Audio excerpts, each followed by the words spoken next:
జమిలీ ఎన్నికలకు సంబంధించి ఒకే దేశం ఒకే ఎన్నిక నినాదాన్ని మోడీ అనుకో చాలా సీరియస్గా జనంలోకి తీసుకెళ్లే ప్రయత్నం అయితే చేస్తూ వస్తున్నారు చాలా రోజులుగా. బట్ ఈ అంశానికి సంబంధించి ఇక్కడ మనం చూసినట్లయితే ఎప్పటి నుంచి అసలు యాక్చువల్గా 2024లోనే దీన్ని ఇంప్లిమెంట్ చేస్తాం రాజ్యాంగాన్ని అమెండ్ చేసి అంటూ కూడా కొన్ని లీకులు కూడా వచ్చాయి చాలా రోజులుగా. బట్ ప్రాక్టికల్లీ అది ఇంపాసిబుల్ అనే విషయం మీద నిజంగానే బీజేపీ సర్కార్ ఫోకస్ పెట్టింది అనుకోవాలి. అందుకే నెక్స్ట్ ఎలక్షన్స్కి అంటే 2029 ఎన్నికలకి ఈసారి దేశవ్యాప్తంగా జమిలీ ఎన్నికలకైతే బీజేపీ సర్కార్ తెరదీయబోతోంది. సో ఈ అంశాన్ని అటు న్యాయ నిపుణులు కూడా చర్చిస్తూ ఉన్నారు చాలా సీరియస్గా.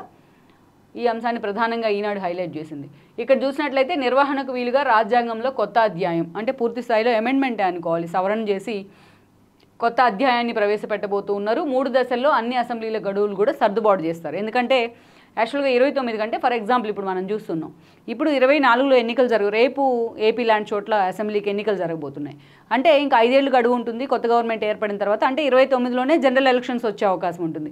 కానీ అదే వేరే తెలంగాణకు తీసుకున్నట్లయితే ఏపీ కంటే ఒక 6 నెలల ముందే తెలంగాణలో ఎన్నికలు జరిగాయి. అంటే యాజ్ పర్ దిస్ షెడ్యూల్ అంటే 29 నాటికి 29 ఏది అకాడమిక్ ఇయర్ నాటికి మే నాటికో లేకపోతే ఏప్రిల్ నాటికో తెలంగాణ సర్కార్ అంతకంటే ఏడాది ముందుగానే తన కాలాన్ని పూర్తి చేసుకుంటుంది. అందుకనే దీన్ని మొత్తం సెట్ చేయడానికే ఈ రోజున 29 అని కూడా ఒక ప్రకటన.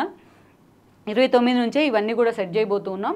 నిర్వహణకు వీలుగా రాజ్యాంగంలో కొత్త అధ్యాయంతో పాటు 3 దశల్లో అన్ని అసెంబ్లీల గడువులను కూడా సర్దుబాటు చేసినట్లయితే మొత్తం దేశవ్యాప్తంగా ఒకేసారి ఎన్నికలు నిర్వహించేందుకు అవకాశం ఉంటుంది అనే దాని మీద న్యాయ నిపుణులు అయితే అధ్యయనం చేస్తూ ఉన్నారు. కీలక సిఫార్సులకు సిద్ధమవుతున్న న్యాయ కమిషన్ అంటూ కూడా బీజేపీ న్యాయ కమిషన్ సలహా తీసుకోవడం కానీ న్యాయ కమిషన్ కూడా ఒకవేళ రాజ్యాంగంలో పెట్టినట్లయితే ఏమైనా కాంప్లికేషన్స్ రాకుండా సో దాని మొత్తాన్ని కూడా పూర్తి స్థాయిలో స్టడీ చేసి ఈ అంశాన్ని అమెండ్ చేసేందుకు కూడా సిద్ధమవుతూ ఉన్నారు.